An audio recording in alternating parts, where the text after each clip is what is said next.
কেননা রাসূলুল্লাহ বলেছে ওই মাছি যখন পানিতে বসবে, মাছির ডানায় জীবাণু আছে, পয়জন আছে, ওই পয়জনটা পানির সঙ্গে মিশে গেলে পানিটা বিষাক্ত হয়ে যাবে।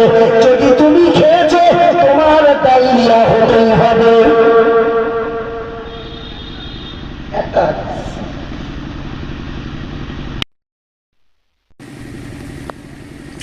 দুই নম্বর হাদিস বলেছে রাসূলুল্লাহ বলেছে পানিতে যদি মাছি বসে, ওই মাছির পানিটা যদি তোমার খাবার খুবই প্রয়োজন মনে হয়, তাহলে মাছিটা বসার পরে ওই মাছিটা ধরবে, পানিতে ডুবিয়ে দেবে, দেওয়ার পরে পানিটা তুমি খেলে তোমার ডায়রিয়া হবে না, শরীরের কোনো ক্ষতি হবে না। রাসূলুল্লাহ বলেছে মাছির ডানায় যেমন বিষ আছে, মাটির ডানায় যেমন বিষ আছে, মাছির মুখে যে আর কিনা নালা আছে, ওই নালাটাও বিষটা শোধন করে দিতে পারে। জোরে বলা যাবে সুবহানাল্লাহ। যাতে উৎপত্তি তাতে নিষ্পত্তি। অসুবিধা হচ্ছে নাকি আপনাদের? জোরে তকবীর দেন, নারায়ে তাকবীর। আরে আর এখানকার আওয়াজটা একটু পৌঁছে দেন না, ফিলিস্তিনি জোরে দিতে বলছি। আল্লাহ যদি মনে করে হাওয়ার সঙ্গে মিশিয়ে আল্লাহ পাক ফিলিস্তিনের হামাস বাহিনীর কানে পৌঁছে দিতে পারে না, পারে জোরে তাকবীর দেন, নারায়ে তাকবীর। কি বলেছে? পানিটা যদি তোমার খাবার প্রয়োজন মনে করো, আর কোনো পানি নেই, খেতেই হবে, মাছিটা ধরবে, পানিতে ডুবিয়ে দিয়ে পানিটা খাবে, পেটের রোগ হবে না। কেন? মাছির মুখে যে নালা আছে, পানিতে ডুবিয়ে দিলে ওই নালা পানির যে বিষাক্ততা ওই নালা শোধন করে দিতে পারে। সুবহানাল্লাহ বলবেন। ছেলেটা বলছে হাদিস দুটো শুনে নিলাম, বন্ধুর বাড়ির থেকে বিদায় নিয়ে ঘরে চলে গেলাম। পরদিন সকালে মুহাম্মদ রাসূলুল্লাহ সাল্লাল্লাহু আলাইহি ওয়াসাল্লামের হাদিস দুটো প্রমাণ করার জন্য, সত্য মিথ্যা যাচাই করার জন্য আমি একটা পাত্রে প্রথম দিন পানি বসিয়ে দিলাম, দেখি মাছি কখন বসে। সত্যি পানিটা বসিয়ে দেওয়ার কিছুক্ষণের মধ্যে একটা উড়ন্ত মাছি উড়ে এসে পানিতে বসলেন। বসার পরে ডানাটা বিছিয়ে দিল। আমি ওই পানিটাকে মাছিটা তাড়িয়ে দিয়ে ল্যাবরেটরিতে নিয়ে পরীক্ষা করলাম। ডাক্তার বাবু রিপোর্ট দিয়ে বলেছিল এই পানিটা বিষাক্ত পানি, খাবে না, পেটের রোগ হবে। দ্বিতীয় দিন আমি একটা পানি বসিয়ে দিলাম, মাছি একটা উড়ে এসে বসেছে। আমার প্রয়োজন ছিল মনে করে মাছিটা ধরেছি, পানিতে ডুবিয়ে দিয়ে ওই পানিটা পরীক্ষা করার জন্য নিয়ে গেলাম। এক্সামিনার পরীক্ষক পরীক্ষা করে আমায় বলে দিয়েছিল পানিটা শোধন পানি, পরিষ্কার পানি, শুদ্ধ পানি, খাবে, কোনো শরীরের ক্ষতি হবে না। ছেলেটা বলছে মানবতার নবী আব্দুল্লাহর কলিজার টুকরা মা আমিনার লাল জগৎগুরু বিশ্ব নবী মুহাম্মদুর রাসূলুল্লাহ সাল্লাল্লাহু আলাইহি ওয়াসাল্লামের এই হাদিস দুটো সত্য আমার কাছে প্রমাণ হবার কারণে খ্রিস্টান ঘরের ছেলে হলেও লন্ডনের মাটিতে দাঁড়িয়ে ঈমানের কলেমা পড়ে মুসলমান হয়ে গেলাম।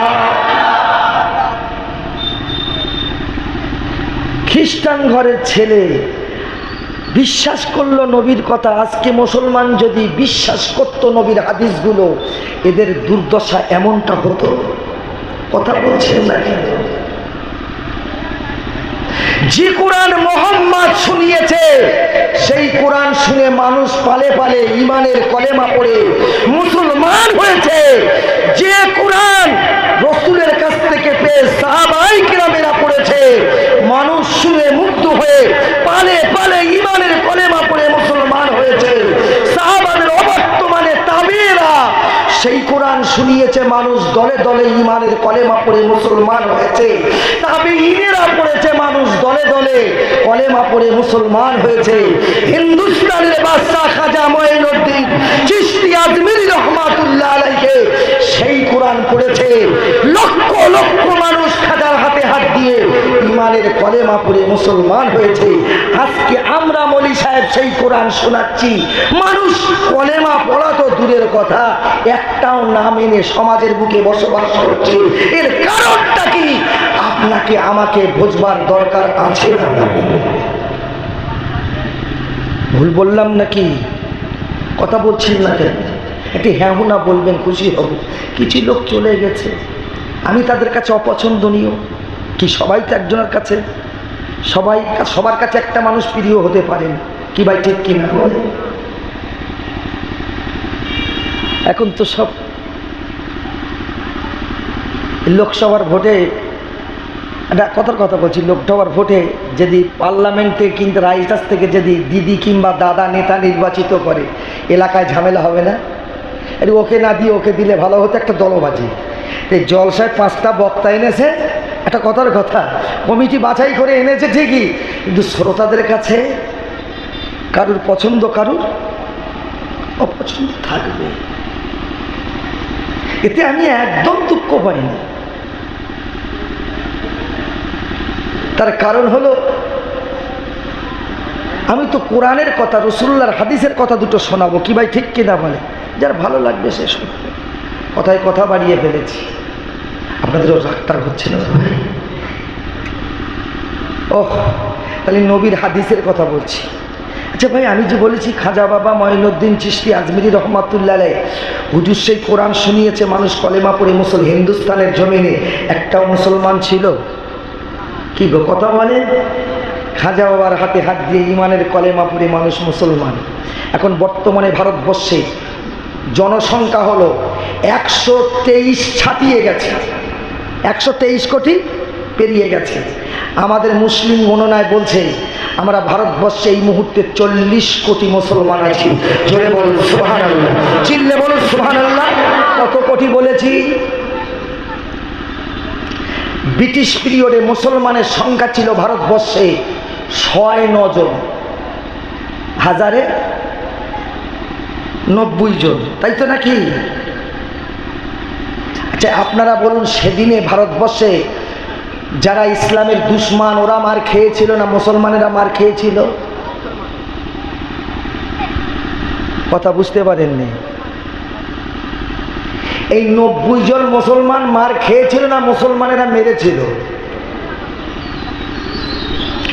এরা আগে মারেনি, যখন এদের মারতে এসেছিল ঘাত প্রতিঘাত, যখন মারতে এসেছিল নবীর কথা, আগে তুমি মারবে না, যদি সে তোমার উপরে আক্রমণ করে তখন তুমি আক্রমণ করবে না, নবীর কথা। শত্রু পক্ষ যখন মুসলমানদের উপরে আক্রমণ করেছিল, পার্টি উত্তর দেওয়ার কারণে মুসলমানদের হাতে জয়ের পতাকা তুলে দিয়েছিলেন। জোরে বলুন সুবহানাল্লাহ। তা না হলে 9% ভোট নিয়ে 850 বছর মোগল পিরিয়ডে মুসলমানরা রাজত্ব করলো কি করে? কত বছর বলেছি? কত বছর? 850 বছর। 100 ভোটে 9টা ভোট মুসলমানদের, জিতবে তো ওরা, কিন্তু জিতলো মুসলমান। কারণ তাদের ভিতরে ভোটার ছিল না, তাদের ভিতরে ছিল মানবতার রসুলের, মানবতার নবীর আদর্শ। জোরে বলুন সুবহানাল্লাহ, চিল্লে বলুন।